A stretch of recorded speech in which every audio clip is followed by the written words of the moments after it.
So good evening and welcome to Thankful Thursday. We're so happy you're all here. If there's anyone who's out there right now, please let us know that you can hear us. We wouldn't want that experience again with the mic not working. So anyway, I'm Ashley and this is Amy, and we're here to work on balancing the fifth chakra, which is the throat or Vishuddha chakra. And so to begin, we're going to start out in Kali Mudra. So you're going to bring your hands into prayer. You're going to just keep the index fingers together, right thumbs on top, and you can bring them in towards your solar plexus area. You can soften the gaze or close your eyes completely. You can take those deep 3-part breaths, yogic breaths, Dirga breathing, or abdominal breathing if you're not a yoga, knowing that this hand position or mudra is called Kali Mudra, which is the gesture of the goddess of spiritual purification, and it is used for balancing the fifth chakra.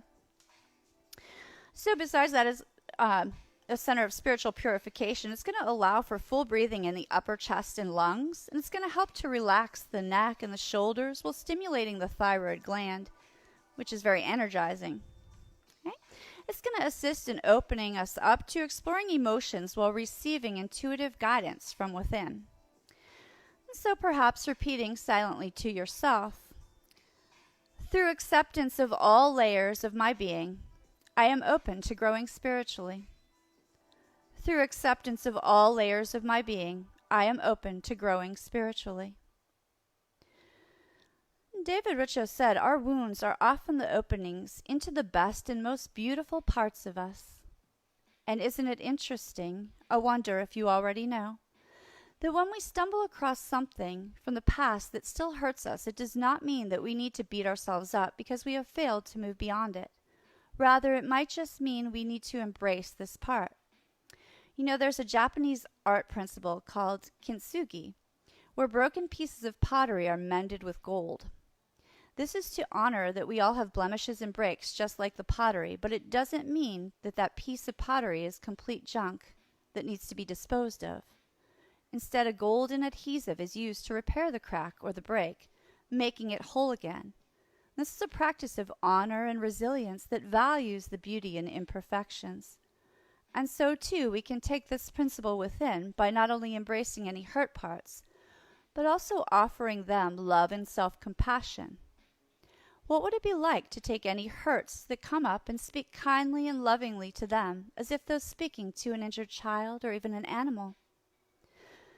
So I'd like to invite you now to breathe into any areas that might still be a little tender or timid, perhaps even placing a hand on your heart, and say something loving and kind to them, to yourself. Perhaps it's something like, it's okay, sweetheart, I see you and I'm here.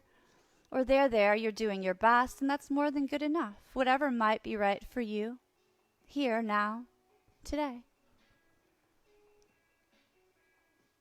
That's right. And then gently releasing the hands out of any mudra or off the body. Give a little shake, coming back to the room, opening up. And so, first of all, I want to say that while we are working on the fifth chakra, we have oregano and lavender oils chosen. If you're using oregano, it's a very hot oil, so you want to dilute it with coconut. So the roller balls by doTERRA already have that done. Another thing is, as you're joining us, you're welcome to sit however is comfortable for you. Amy's sitting in our regular cross-legged. You're going to notice that I'm seated in a different position. I'm seating in Seza style because I'm going to show you my little boo-boo.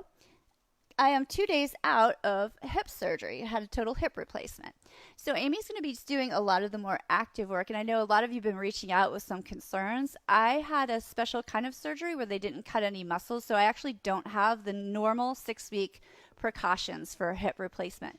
So if any of you have a fresh hip replacement and you're seeing something that I'm doing that your doctor has told you you're not supposed to do, don't follow what I do. Honor your body, honor your doctor. So I just wanted to get that out there, and I do appreciate all the concern, though.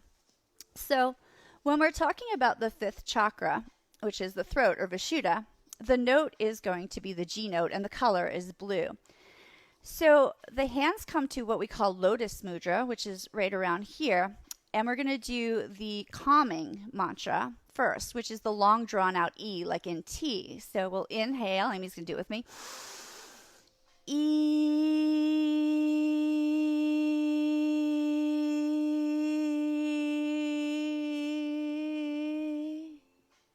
one more time. Inhale in.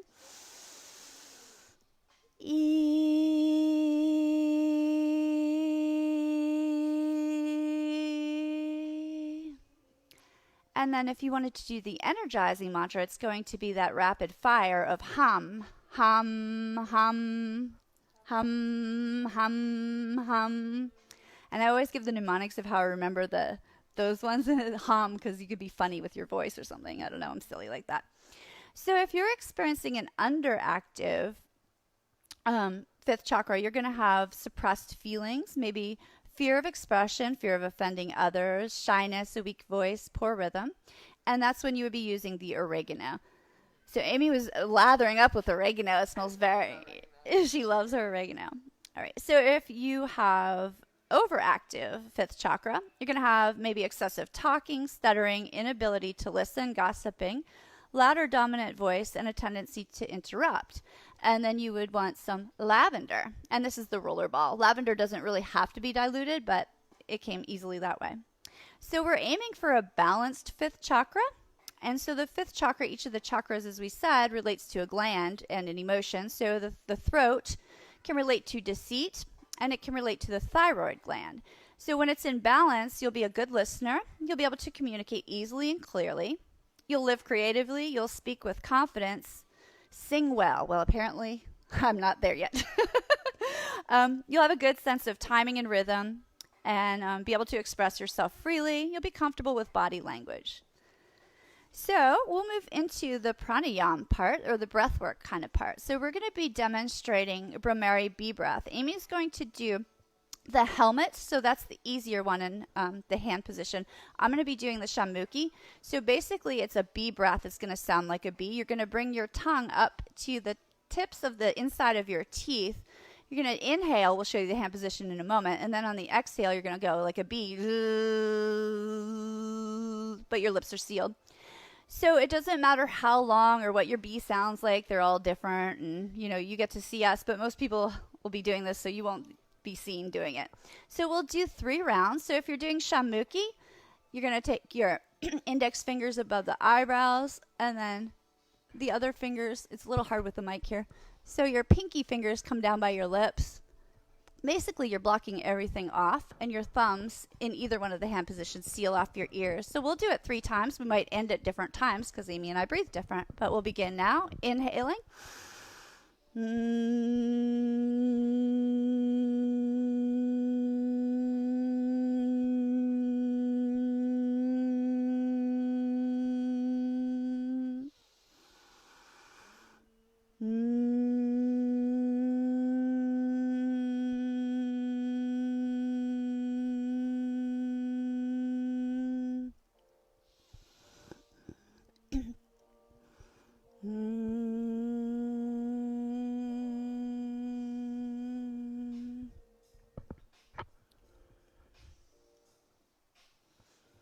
So just pausing whenever you're done. Noticing what you notice, noticing if there's any shifts. That's a very internalizing kind of breath work. It's very easy. There's not really any contraindications unless you had a recent sinus surgery. So it really takes you within, and the vibration, the humming, stimulates the vagus nerve, which is going to move you into that rest and digest. Okay. All right, so we'll move a little bit more into our yogic flow. Gonna just move some things out. So we're going to be coming on into table pose.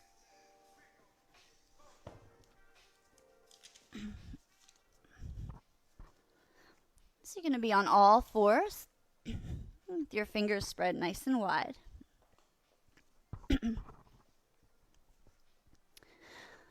So first we'll do a few regular cat-cows. We'll exhale and round. Inhale and arch. 2 more.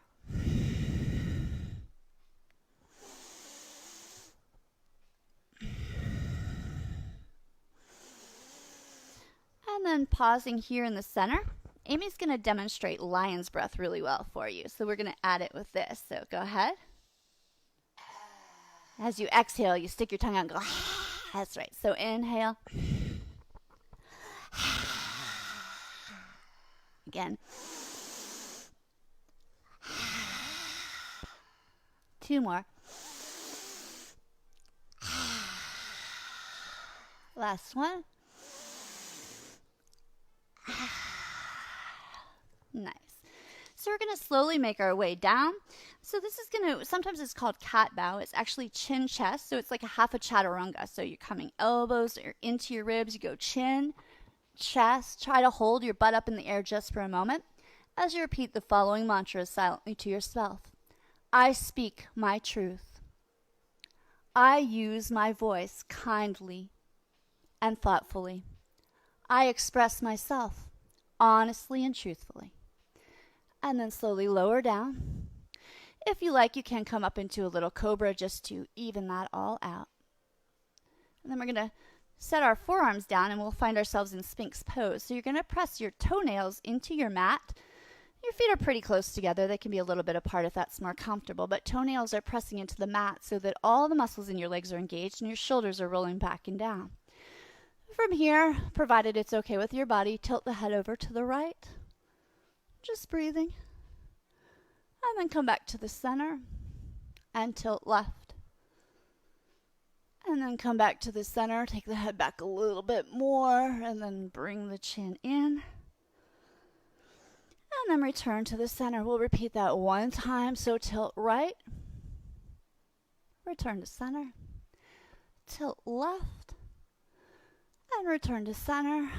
Take it back, honoring anything going on in your neck, and then tuck the chin. And then lower down, you're going to bring your hands next to your ribs, press back up into a table. We're going to come back into Child's. You can have your knees parted wide if you want. Child's is pretty new for this hip, so I'm going to be a little bit up high. I'm just taking a few breaths here.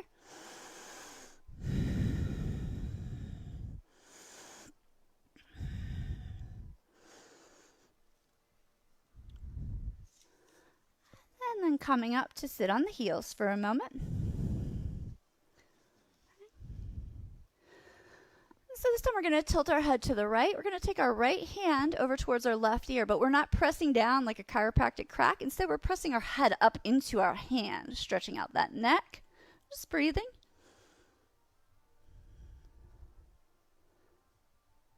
And then reverse. So left hand, press the head up into the hand. Release that down. We're going to raise our shoulders up. This creates kind of a cradle for the cervical vertebra. And just gently move the neck around the back of the shoulder blades. And then roll those shoulders back and down. Oh, that part feels so yummy. Beautiful. So now we're going to be moving into some inversions. So there's going to be 3 different variations for the next pose. You can do plow, supported shoulder stand, or Viparita Karini, which is legs up the wall. So we'll move into them. You can do all 3 if that's in your practice, or you can choose one. So first we'll go into our plow.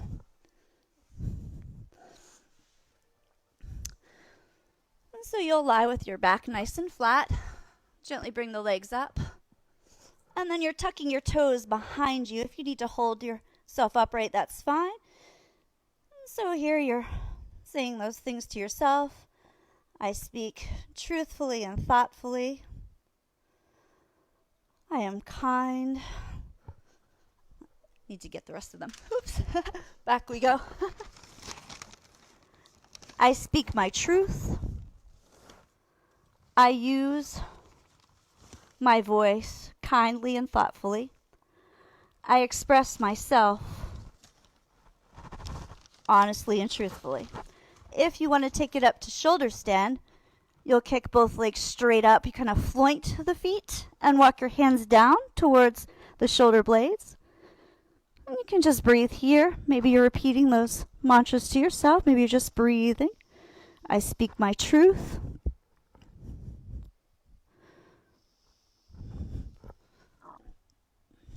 Coming down to Rita. I use my voice kindly and thoughtfully.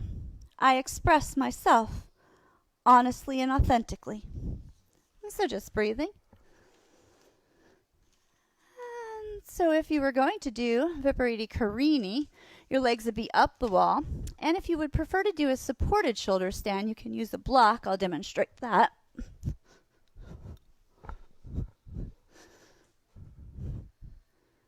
So that's your legs up the wall or supported shoulder stand kind of position.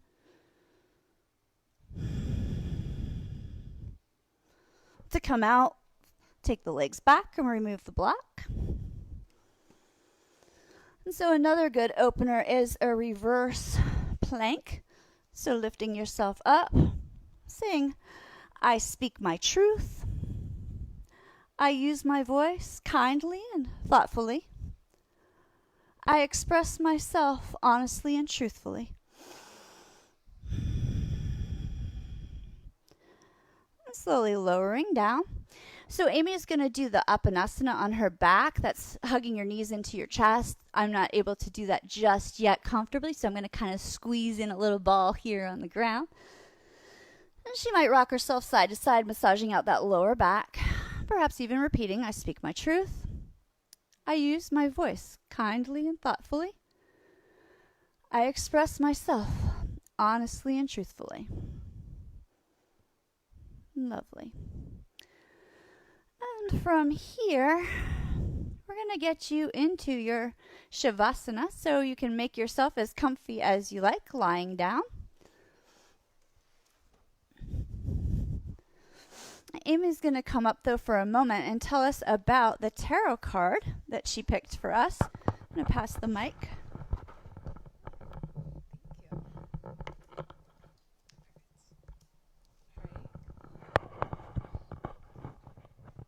All right, hey guys. So for the throat chakra today, I chose the 7 of Cups. So the 7 of Cups reminds us that what we think about is what we bring about, right? So if we want to create this ideal life for us, get really clear and very specific on what exactly will make you happy. You know, what define your own version of success, get very specific, write it down, and take steps towards that goal. And in the process, make sure you're always speaking from the heart and speaking from your best place so you can move forwards. 7 of Cups, throat chakra. Thank you.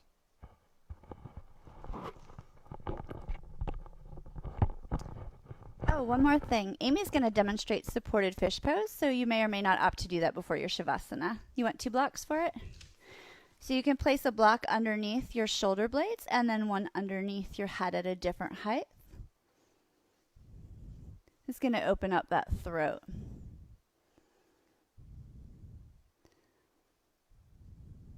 Very, very nice. And she'll just stay there and breathe for a few moments. And again, she could be repeating those mantras. I speak my truth. I use my voice kindly and thoughtfully. I express myself honestly and authentically.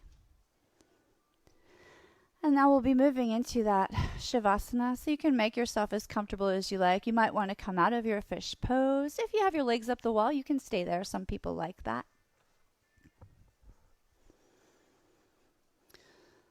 That's right.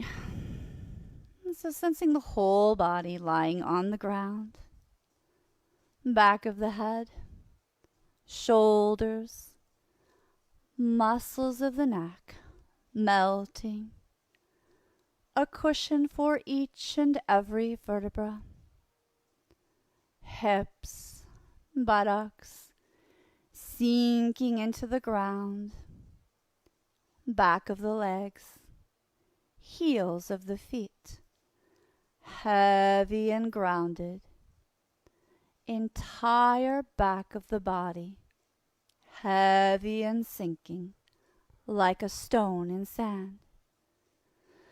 And top of the body light and buoyant, as if floating on a cloud, a global sensation of both the heaviness and the lightness of the body simultaneously. Body heavy and light, heavy and light, heavy and light. And sensation to the mouth, upper lip, lower lip, the space between the lips, the inside of the upper teeth, lower teeth, tongue, jaw, relaxed. The inside of the cheekbones, hollow tubules radiating from the inside of the cheeks to the outer peaks and valleys of the ears, bridge of the nose, tip of the nose, right nostril, left nostril. The difference of temperature between the inhale and the exhale. Both nostrils hollow and empty. The eyes, orbs of sensation, shimmering energy. Upper lids, lower lids.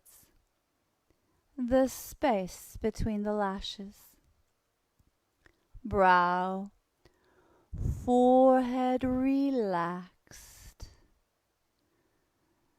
tracing an invisible line back from the brow through the scalp to the nape at the back of the neck, shoulders, upper arms heavy and sinking, elbows, wrist, light and buoyant, the hollowness of the palms of the hands and all of the tiny bones that make up the fingers.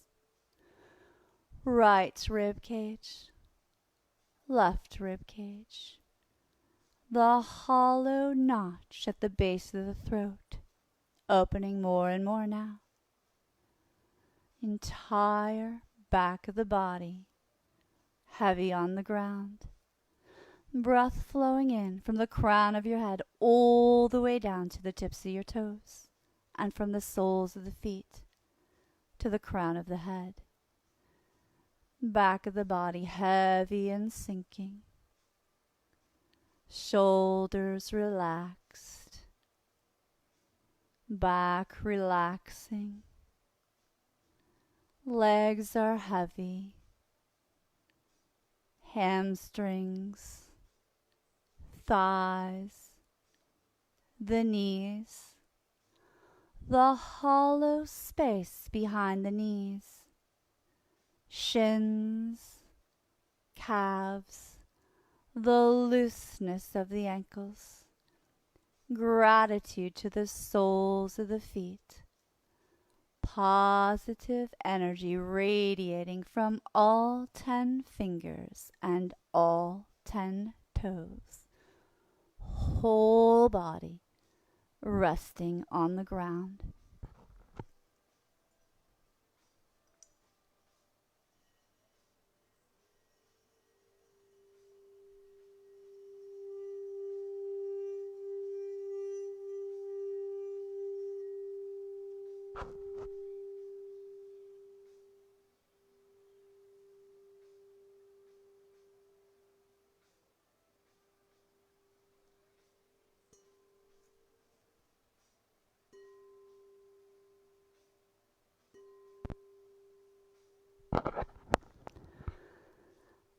Slowly inviting the breath to return to normal, perhaps beginning to wiggle fingers and toes, maybe moving the head side to side, maybe circling wrists and ankles. Whenever you're ready, a big inhale, lengthen the arms and legs out, tallest stretch you've had all day. On an exhale, if it feels good, hug the knees into your chest and give yourself that last little rock in your Upanasana.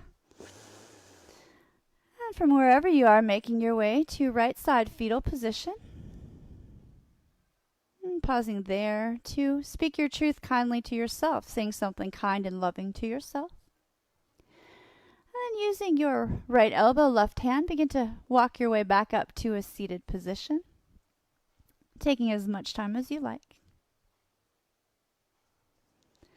And so namaste. Thank you so much for joining us. So the little meditation I read is part of a book, a meditation book I'm coming out with, and I'm available for private yoga, yoga therapy, hypnosis, NLP, aromatherapy, and bowl healing. And Amy here does a lot of cool stuff. She's going to tell you. I'm going to pass the mic.